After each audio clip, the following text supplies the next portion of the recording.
Hala, atong liba ko na nga itong mga kliyente. Di bitaw, kuan mag-warning ra ko niyo oy. This is not what I imagined. Redo everything. Hala, tinali yan anak. Anak ko. Ato bangko, no? Asa naman to?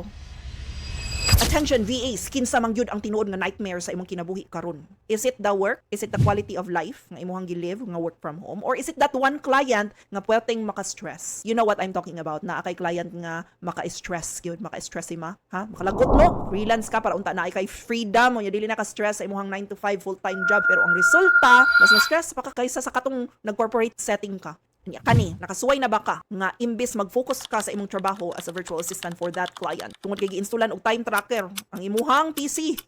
Mas na-focus na hinuon ka nga iwigol ang imuhang mouse para dili ma-idle imuhang screen.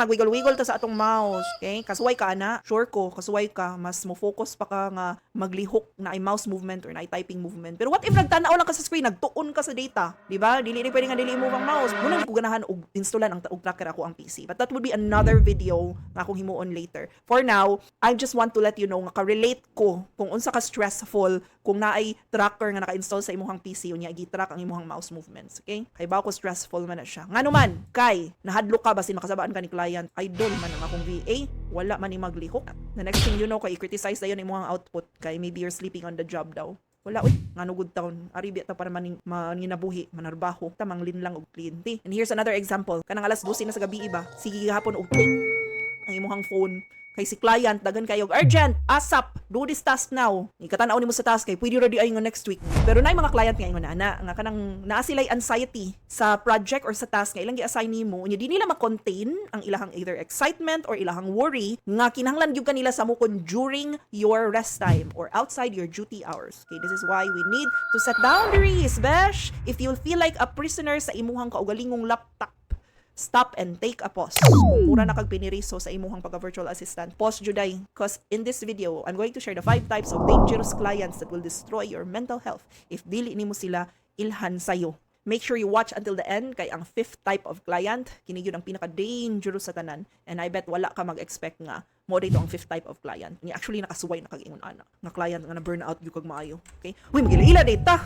I'm Lisa Sabala. I am a VA runner. I have been a virtual assistant for almost 20 years. Actually, 20 years na. Oh my goodness. 20 years na ko nga nag-virtual assistant og writer, freelancer, and consultant. So, work from home. Ngun ana ang ako ang setup, ma'am. Ingon ana nako kadugay sa kalsada.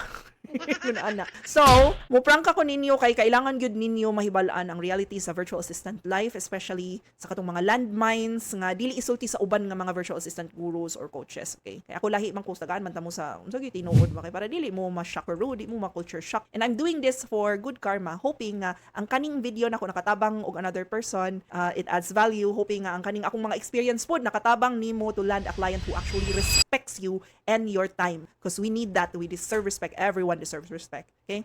So kinsa man yun ning mga stressables na client, kinsa man sila? Let's start with type number 1 nga client, the CCTV micromanager. Kini sila nga mga clients ang gusto kahibalo sa imuhang matag lihok. Sobra pa ni marites ni mga silingan. Kada lihok ilang i-track. They usually use screen trackers, mouse trackers, and they want you on camera 24/7. Ka-realize ka nga ipa-on imong webcam the whole time. 8 hours ka nag-duty, nag-on imong webcam kay gusto sila makakita kung nga nag-type ka diha, o kanusa ka nag-CR, kanusa ka inom sa imong kape, hala kaduha ka di inom sa imong kape, gusto sila makahibaw. Nga na sila CCTV.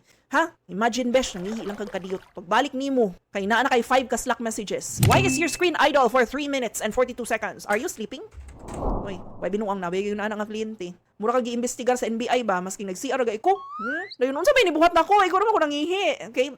I learned that if they don't trust you, they will never respect you. Ana lang, I don't know, maybe na-trauma na siya sa iyang past nga VA nga sleeping on the job. Pero dili ta niya i-trauma dump nimo kay lahi man ka nga VA, di ba? Mo respect man ka sa imong duty hours. So, again, if that client cannot trust you, they cannot respect you either. Okay? Try to negotiate results-based reporting na lang. Kung na kay CCTV micromanager nga kliyente, ask lang you can ask the client if they would be open to having a results-based type of reporting. But if they insist on spying on you, it's time to run. like fire out the client. Ikaw bye-bye gyud kay makaguba gyud na siya sa imong mental health. Okay? So mo to ang type number 1, CCTV micromanager biyain na nga client para dili ta ma stressy bells. Okay, arita sa type number 2 nga client that we should avoid, the hula-hula ghost. The ghost nga client. This is a client who gives you zero instructions but expects you to be psychic. Napoy mo ani nga client do nga ikaw may magpahula-ulaon ka, maghula-hula tayo. Wala instruction. Unya nagtuo sila nga nindot na kag-output, to sila psychic mind reader ta. Usually ilang mga instructions vague, like example, you know what to do. Just make it look good. Mga ingon ana. Nya walay SOP si client, standard operating procedure. Wala siya instruction, wala siya system. So unsay nahitabo at 3 a.m. after you finish the project nga based on your best understanding. Mo reply ra si client, this is not what I imagined. Redo everything. Hala. Inside di imang hagis og kuan unlan 3 a.m. mo email imong client nga dili daw mao imong gitrabaho perting hilak nimo sa tago samtang nagkaon ubog na nga saging kay wala ka kabaloon sa buhaton. This is actually the reality also na ay client nga they don't even know what they want yet and then premature ang ilang pag-assign sa task nimo.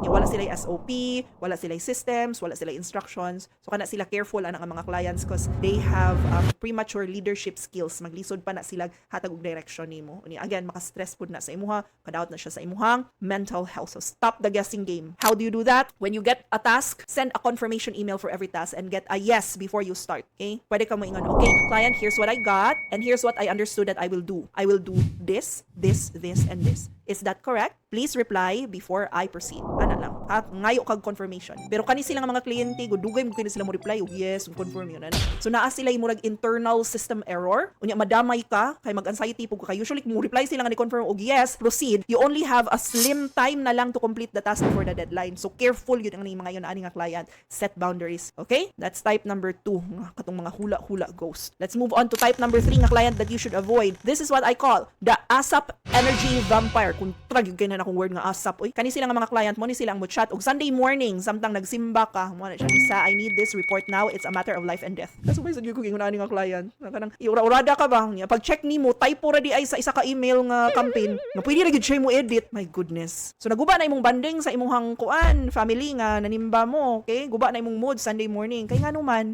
kay gitugutan man nimo sila, gikutugutan pud nimo ang katong client nga mo labang sa imong boundaries ba. So you need to also train your client. If your understanding is when you become a virtual assistant is ikaw ra ang trainon, dili imo pong trainon ang client. I-train po na nimo ang client nga dili mo labang sa boundaries, to respect you, to give you enough lead time, and also to not message you ASAP nga mga messages during your off duty hours. So imo sa silang trainon kung unsaon pagrespetar nimo how to treat you properly. Remember that if you train them that you are available 24/7, kung pirmi lang ka mag, yes ma'am, yes sir, yun ana. If you train them that you're available anytime, they will treat you like a machine. And that is very true. Okay, walay lain mo prang kanimo ani. So warningan lang tika. Nay mga ingon ana nga client. If you don't set boundaries, there will be no boundaries yun. Okay? So careful ta mga iyon ana nga client ha. Next, type number 4 nga client, the unya-unya paymaster. Ganahan kay ko ani nga kliyente mo gani ako pinaka-favorite. Sila ni ang perting paspasa mo hatag og trabaho, abdi kay mo hatag og project, abdi kay mo hatag og task. Pero ini kasweldo na gali. Kalit lang og slow motion. Murag katong sloth sa Sophia. Nana sila kahinay. Mo send sa imuhang sweldo. Mag-travel kunohay.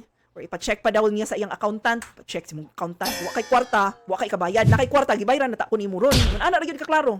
Travel. Na kay kwarta ika-travel, na kay kwarta ikasweldo pud nako. Ana lang gyud ka simple. Ngano unya-unyaon man imong sweldo sa imong tao, di ba? So, if wala siya ikasweldo, that person, your client should be honest enough and also conscientious enough to tell you kay para you know what to expect. Kaya mag-agad ba ka nga mahatag ang imong sweldo on time. So if you don't know the client situation financially, even though that's internal information, at least giset ang imong expectation ba.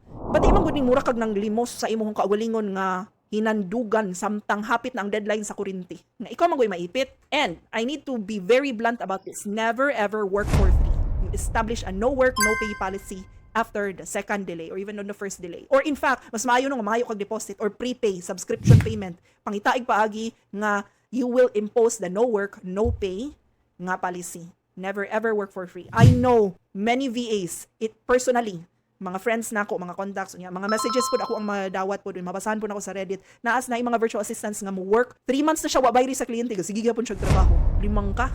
Unya pag human nato gi-ghost na siya sa client. So ayaw gyud taon mo ingon ana, ha? My goodness. Your work has value, you should get paid for it. Okay? So arita sa number 5. Kani siya mo pinakalami nga client. The one that I warned you about at the start is type number 5. This is what we call Dalitsyon sa talisay, procrastinator mo ni akong paborito nga client, pinaka-favorite ni nako. Paborito sa ito na kung dili mo bayad ng kliyente, type number 4. Kani siya, mas favorite pag yun ni nako siya. Ako siya gitawag og lechon sa talisay, procrastinator, kay makamanggawas yun ang mga Latin. Kung mo, tukar na ang sakit aning kliyente ha. Sila ni nga mga clients ang mag-announce og task 1 week ahead. Ana sila, okay, na ako i-assign nimo. Pero ang raw files, ang instructions, ang details, ang documents na kinahanglan gamiton, kay i-send niya sa imo 48 hours before the deadline. Iya kasi kinakag-follow up, butang mo ha, 1 week gud siya, ingon siya nga, in 1 week, mo ni atong trabaho na, mo ni akong task, unya, kinahanglan, mahuman na ni siya by Friday.